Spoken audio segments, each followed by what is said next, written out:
I grew up in Graham, North Carolina. My parents both worked for the textile mills. They both had fourth grade educations, and my mom always wanted me to get an education. When I graduated from high school, it was my dream to go to college.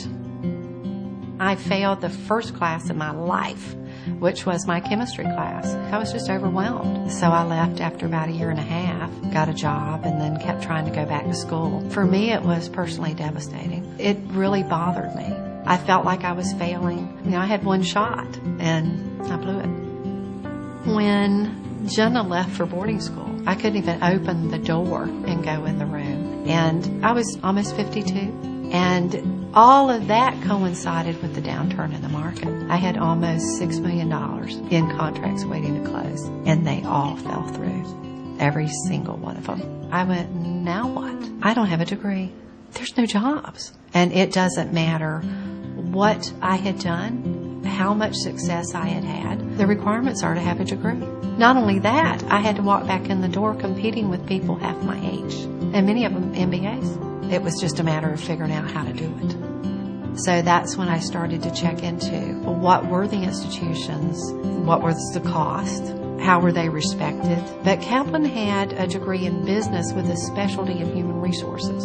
And as I started narrowing the options down, it made it into about the final three. I took those three finalists to my traditional education friends, and I said, I want to know what the most respected online degree would be. If someone was coming into your office looking for a job, the IT dean, the computer science dean, he felt like Kaplan had the best online delivery program that was out there. The academic dean, his advice was that this is a respected degree, that you're not going to have people questioning that you were competent when you came out.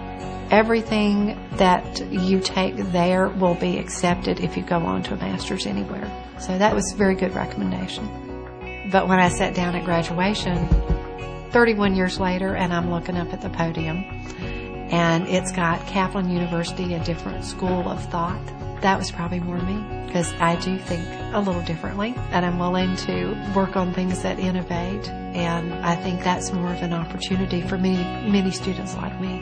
I feel like part of what I wanted to accomplish is that at 51, I was able to graduate before I was 53. That gives me probably another 10, 15 years. So I'm sort of in the final part of my career. Not finishing my degree is not something that's part of me anymore.